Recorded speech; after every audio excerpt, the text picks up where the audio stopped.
Kakapagod maglakad. Ito naman kami. Galing kami sa Whistle Toys and sarado siya.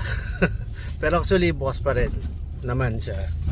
Kasi meron kaming kinuha kay Sir Marshall, may-ari ng Whistle Toys, and he's cooking something up, no, na I think lilipat yung place na mas maganda, mas maayos, no.